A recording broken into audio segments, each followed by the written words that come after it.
Well, well, well. Another American TV sitcom about a dysfunctional family that aired on Fox. This time with the special hook that the family used to be rich before being right old dastardly people caught up with them, and now they're, well, struggling to be rich. Yes, that's right, it's Arrested Development. A show that was highly influential for a specific genre of the sitcom that it pioneered a little bit back in the early 2000s before getting canned at season 3 and then brought back in 2013 before going into hiatus again and then being, well, brought back again in 2018. The show has a release schedule to match my dating habits, which is to say infrequent and over quite quickly. But alongside that specific format, the show was renowned for its quick wit, its hilarious and messed up characters who are seemingly oblivious to the flaws that drive them further and further into despair, and messed up situations, and also for having an actor who was involved in verbally and sexually harassing women, Jeffrey Tambor. He quite literally also did it on the set of this show, and a bunch of the other guys defended it as just part of his kind of acting, so, that's pretty messed up stuff. Even in private, he's never been in any way inappropriate about, we don't talk about women or objectify, it's just not who he is. Oh, there are also a couple of queer actors involved as well in Arrested Development, including Portia de Rossi, who is a lesbian and married to Ellen DeGeneres. That's not winning any favours here. God, Hollywood is just a bad place to be. Anyway, like the title of this video presumably clues you in on, we're not here to talk about any of that stuff. We are here specifically today because there's some trans stuff here to nibble on, like a bunch of little rabbits in a carrot field, and there certainly is, though not as much as one would hope, and certainly not as positive as we might like to see, and what we know is potentially possible in shows going back this far, as I've covered in other videos. And, to be clear here at the start, as a little disclaimer, I will not be covering every single instance of trans inclusion or transphobia from Arrested Development, as there might be some minor jokes here or there that are not essential to understanding its flaws, but I will be giving us what I think is the most appropriate critique because, obviously, if it's not clear, these videos are just my opinion, and you might disagree, and that doesn't necessarily mean that I have to hate you for it.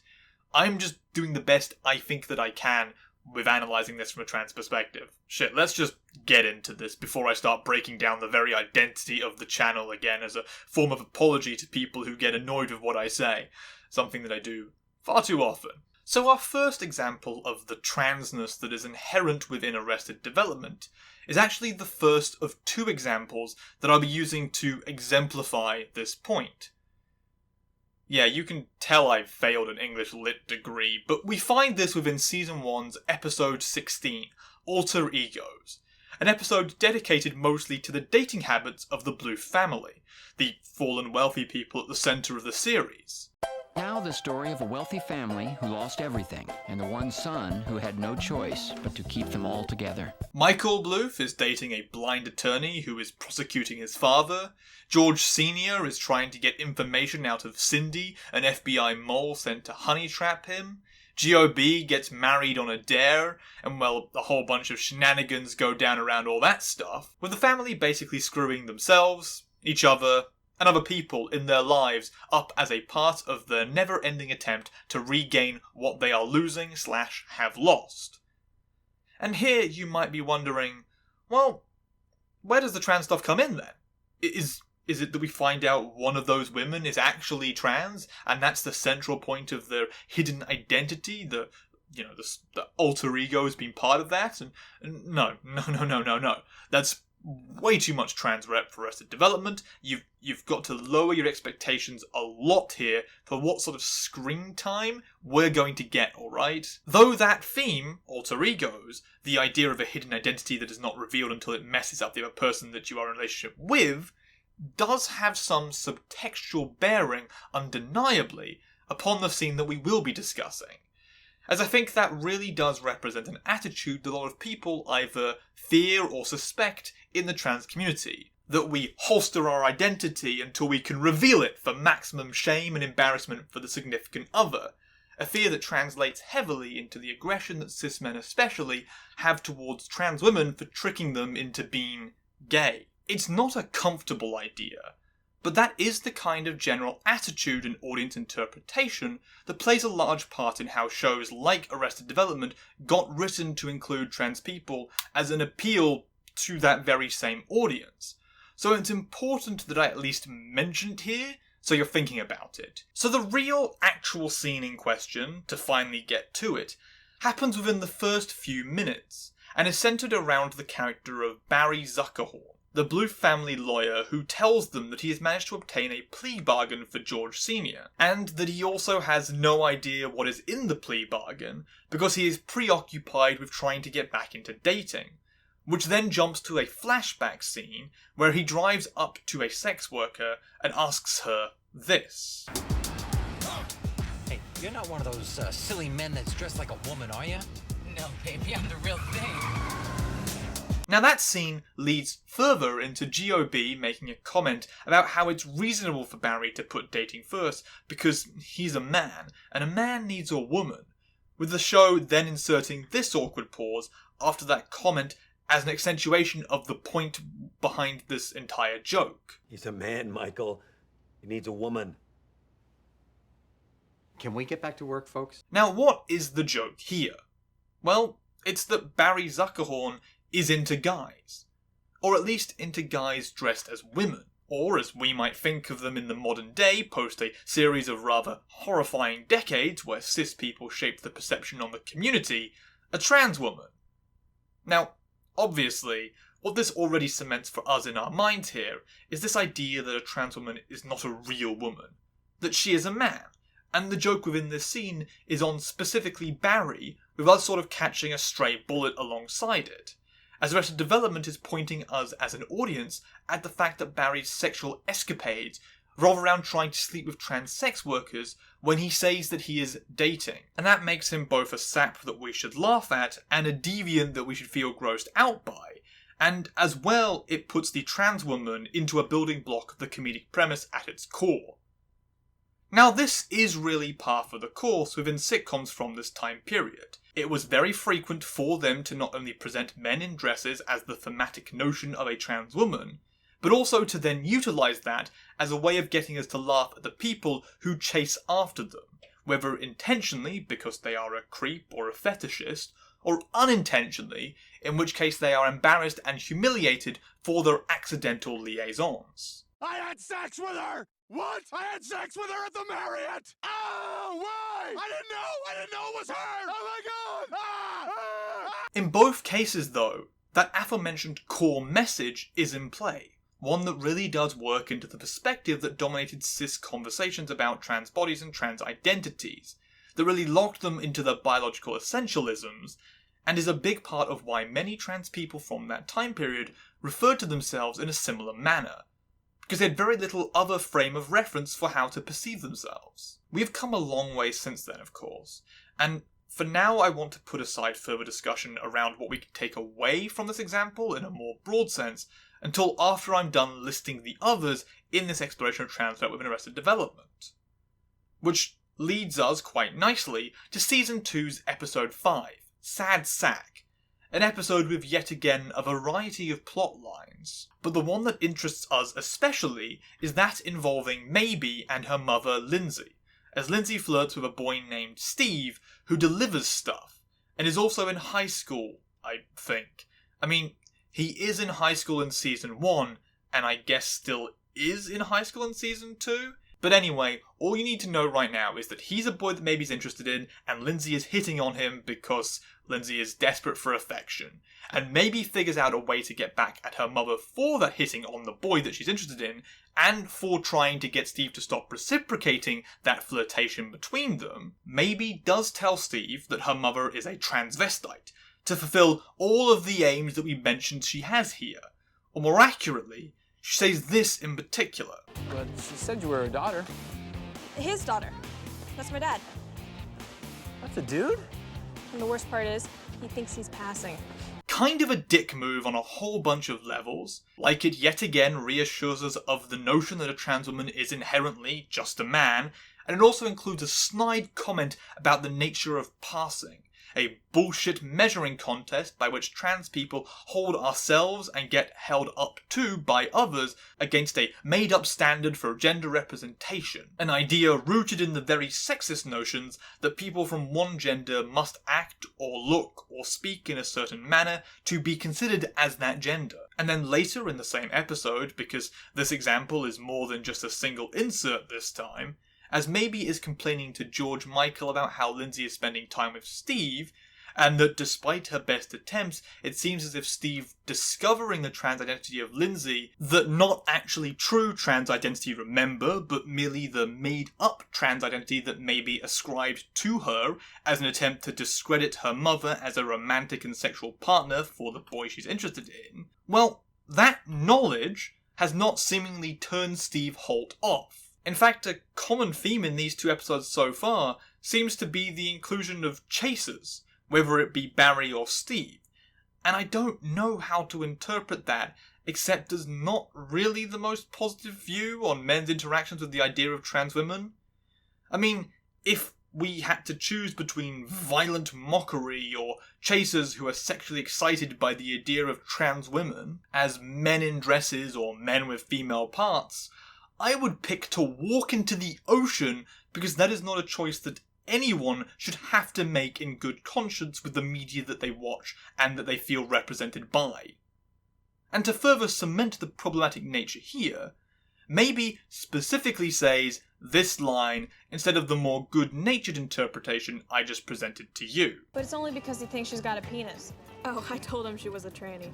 I mean, that word alone is enough to knock the whole show down a couple of notches on the good representation scale. And the end joke to this plot, set in the post-episode scene where Arrested Development does this singular joke to kind of wrap up the disparate plots throughout the episode, and wherein Lindsay effectively backs off on the not-quite jailbait after seeing the impact it had on her daughter, only for us to find out that Maybe has gotten her something as well, a little gift too. A more literal physical gift than the metaphorical one Lindsay gives, a shirt that says Shimali, or she-male if you were to read it like it is meant to be read for the joke. Is it? It's a Shimali. It's gorgeous. I'm wearing it to dinner. That's another not nice word. Really, two bad words in a single episode? They really dove deep end into the transphobia pool. And that's all of our examples from this episode at least. And all the ones that do really fall into illustrating that unfortunate time period for trans comedy that Arrested Development wholeheartedly embraces as part of its bits. Nasty slur words being uttered or thrown around to make light of the idea of trans people, because remember, there were no trans people involved in this entire process, not in a fictional or real sense at all. Arrested Development didn't put us into these episodes. We were just the cannon fodder, the ammo used to lob at their actual characters for the audience to have a little giggle over, and that relied heavily upon the same old tired tropes that trans people have to deal with. As can be seen in both of those episodes, trans people are represented as sex workers, as something that is meant to be undesirable for others in a sexual manner, and that there is something deviant or funny about those who would be interested in a trans woman, that negates our identity in favour of making light of it in situations where the whole bit just revolves around mocking that gender identity. There is no other joke here except for the pure existence of the trans people in these comments. You, as an audience, need to accept the idea that such a minority is inherently to be laughed at for you to really get on board with this.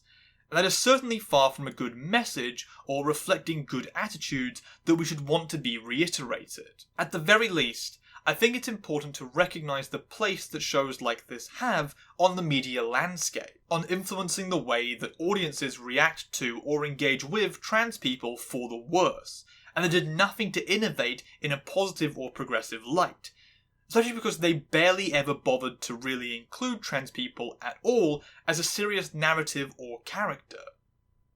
I've had a couple of people drop the line that all shows in comedy was just like this back then, and that it's weird to single out these particular shows as being the problem. And here's the thing. Firstly, I'm not singling out any specific shows as the problem. As you can see from the growing pile of videos on this channel, there are plenty of series that catch my ire, and the point here is to consider what these shows are holding a mirror to, because that's what media does. It is us, our beliefs and our desires and our perspectives placed into artificial worlds that attempt to connect with us through those similarities. The problem is, and always has been, the creators and the audience who influence one another to make things like this, to engage in bigotry, be that racism, sexism, homophobia, transphobia, xenophobia, you name it. It's all a condition of people. And analysing media is just one route by which we can consider that humanity. Sorry for getting a little wanky there. Every once in a while I do like to remind people that I have a degree in media studies and sociology, even if it seems like I am some uneducated layabout who watches TV all day. Hint, it might seem like that because it's true. Now all of that probably sounds a little bit like a conclusion of sorts. And that's because my final example I want to consider is not one that necessarily works into sending the same message as the previous two. It's more of an overarching subtext that almost became textual, but was thankfully stopped at the last second by the existence of another show. However, the remnants of its writing still stay in Arrested Development's narratives, and does lead us to another important consideration about sitcoms and how they handle trans identity or trans representation. I am, of course, talking about George Sr., played by Jeffrey Tambor, and the cut storyline that saw them coming out as a trans woman in the 5th season.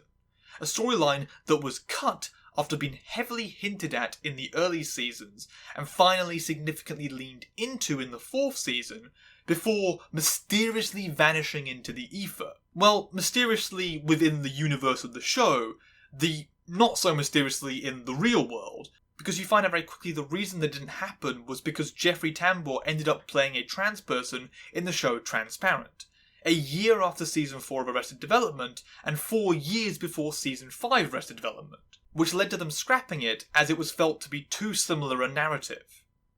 Now, see, I would have personally taken issue with a cis actor taking multiple roles from trans people, because that is a problem that just keeps happening for a long time. Fuck off, Eddie Redmayne, you right bastard. And also you too, the singer guy from 30 Seconds to Mars, who also has a weird cult island thing that I don't want to get into. Get out of here, you bloody thieves. And look, we have covered enough times by now the problems with this happening, but I will say it again once more for the cheap seats.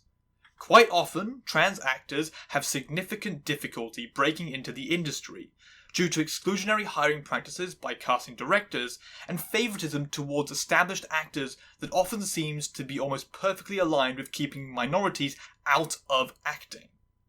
Jen Richards, a trans actress and director, covers this quite well in interviews that she has had, and was the major inspiration behind her creating Her Story, as it was the only real way to get gigs for herself and other trans actors in the industry. To that you might be saying, great, go make your own jobs then, you bloody transgenders. And if that's the conclusion that you got from what I've been saying, then you might be missing the point a little. And I'd ask you to just reconsider everything I've said and your whole perspective on this problem. But fine, the show reconsidered having George Sr. come out as trans due to some real-world shenanigans, so technically this isn't a trans thing. But I do want to hone in on one specific episode in particular, just to illustrate how much they set the stage for this as an idea, and how fucking weird it was as an interpretation of what being a trans woman is. Because, look, there are many, many ways to get to having that gender identity, and there is no wrong way to figuring out that you are trans. But sometimes, when cis writers write it, it turns out there is a wrong way to be trans.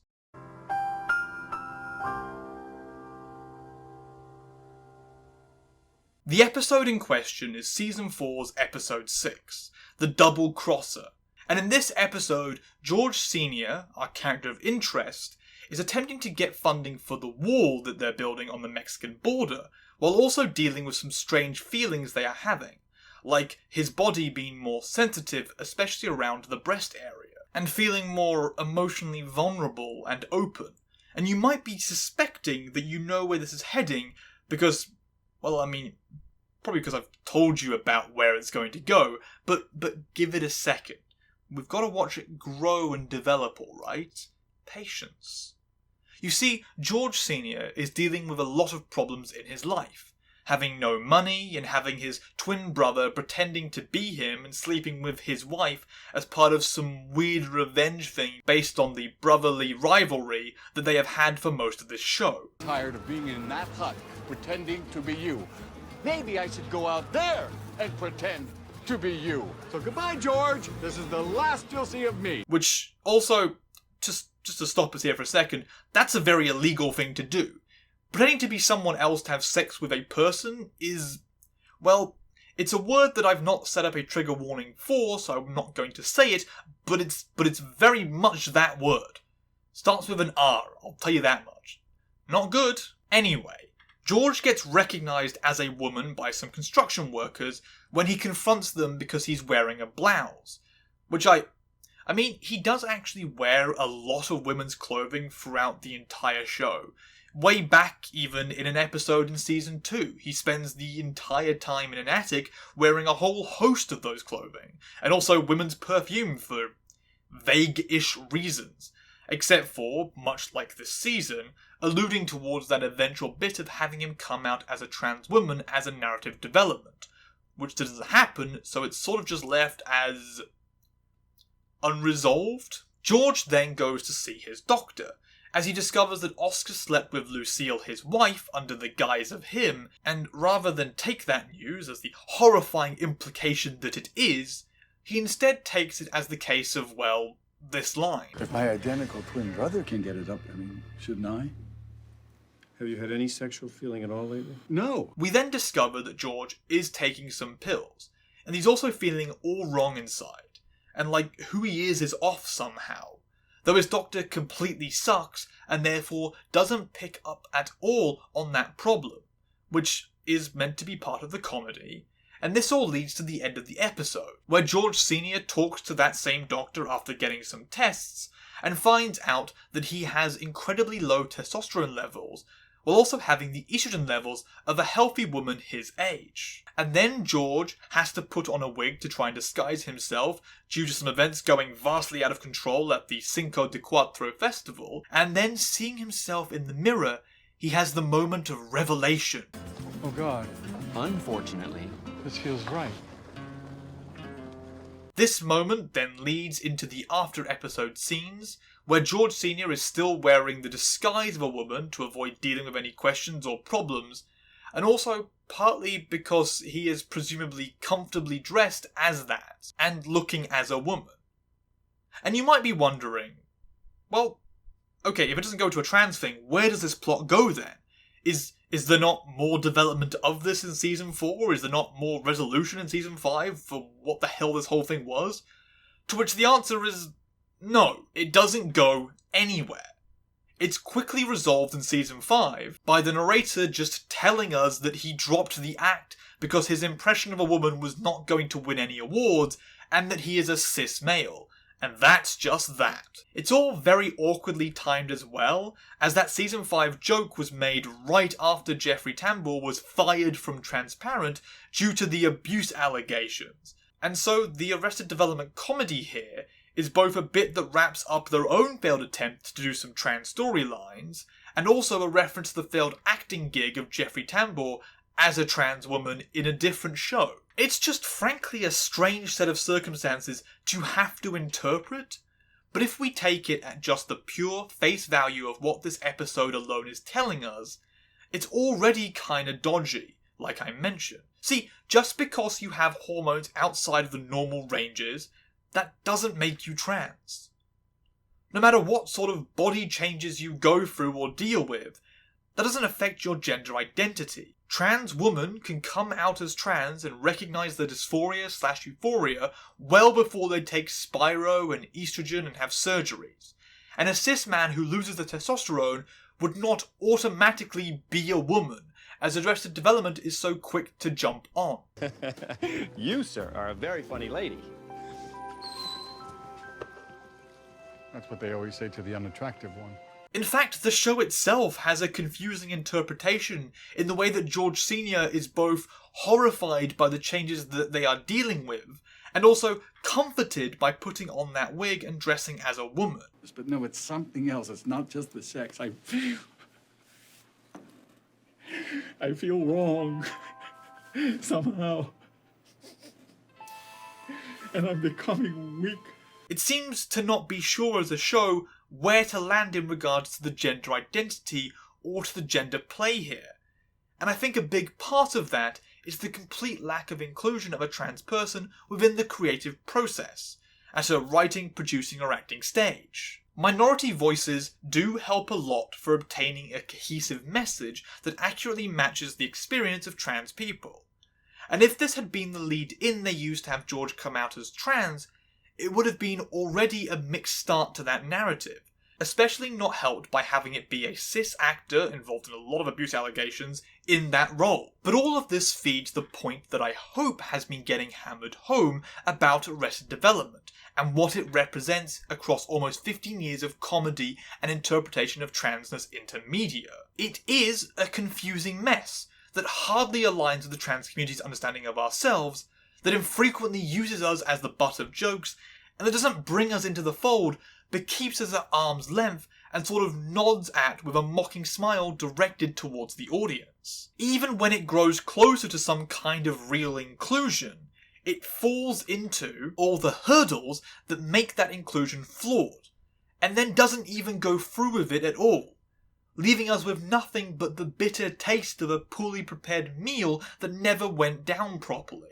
Arrested Development is far from the most violent or the most aggressive or the most bigoted comedy involving trans people. But it does repeat the same bland, tired version of transness that has become so common in the shows that I analyse on this channel. A background buzzing level of transphobia that just infuses everything, and provides a short, sharp shock to any trans person who might be going back to watch them only to get surprised by it. It's far from good, it's far from the worst, but it's also not neutral representation. Comedy that incorporates stereotypes, harmful repetitions, slurs and concepts that are inaccurate are just as damaging, or can be just as damaging, as the most offensive comedies for the group of people who have to constantly deal with that stuff influencing those who we will interact with and who will make it into our problem.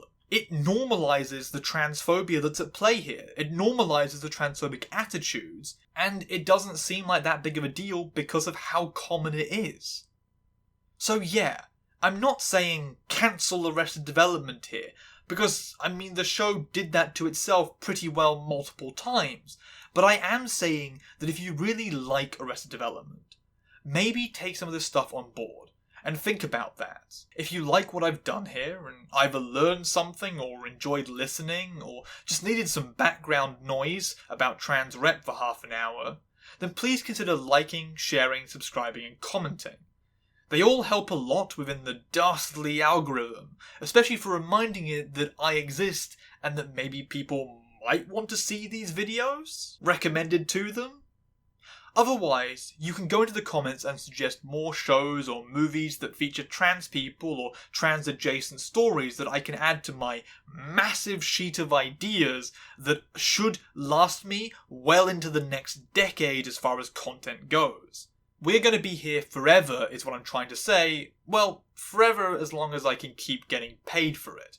Which brings me to my next thing, which is if you really like what I do, and want to support me being able to actually make those videos, the best way to do that is by going to my Patreon and subscribing there, or becoming a member right here on YouTube. The names of those in the $5 and up category should be flying past the screen right now, and it really does mean a lot because it goes towards paying bills and letting me focus on pumping these videos out once a week like I have been. YouTube is notoriously unreliable for money, especially with the kind of topics that I cover, and sponsors are also pretty hard to come by, so directly financially helping me is the best way to keep the channel running. Other than all of that, I hope you have a great day, and thanks for watching.